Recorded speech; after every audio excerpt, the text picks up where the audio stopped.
Dublin come to Mayo and win by 6 points here. And like the thing for Mayo is that they were 5 points to 3 ahead in the first half. They were in a good position despite going down to 14 men, and of course they just couldn't keep it up because Dublin's use of the ball when it's 15 on 15 is unbelievable. They strangle a team out, they move from side to side, make them run all over the place, and that tires out the best of the teams. We saw what they did against Kerry in the last few minutes when they needed to work a score. Whereas here, they moved 14 men, Mayo, all around the field. And to be honest, Mayo had competed well.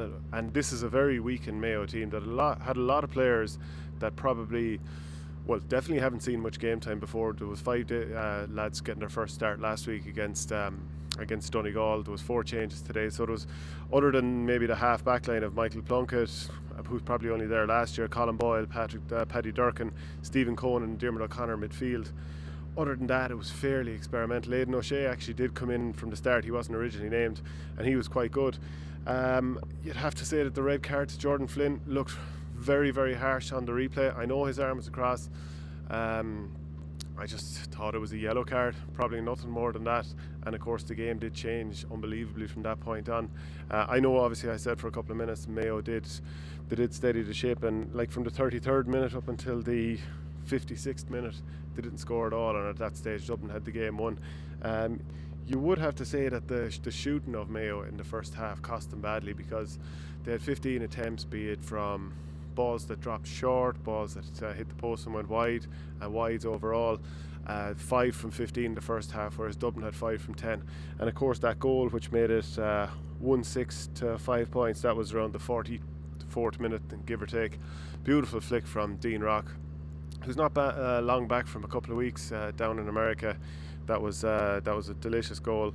Wides definitely cost Mayo, as I said, and for Dublin, they just march on. I think last week we saw against Kerry that, much like during the Jim Gavin era, when things weren't going well, 3 points down late on, they found a way to get just patiently work their way back in.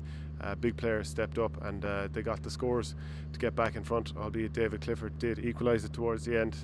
Here in this game, just the game management was there. Like, Dessie Farrell's taken over from the man who will go down as the greatest manager of all time, and the team is operating at that same level. Now, there may be a case of like the reverse of a hangover, that from last year and the last 7 years, that this Dublin team has become so player-led and player-driven that all that Dessie has to do in the first year or so is not really mess it up, and the team will continue to perform.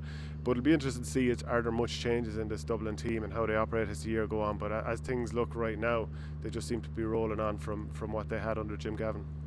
Thanks for watching Our Game. Don't forget to like and share the videos, and if you're new to the channel, hit subscribe.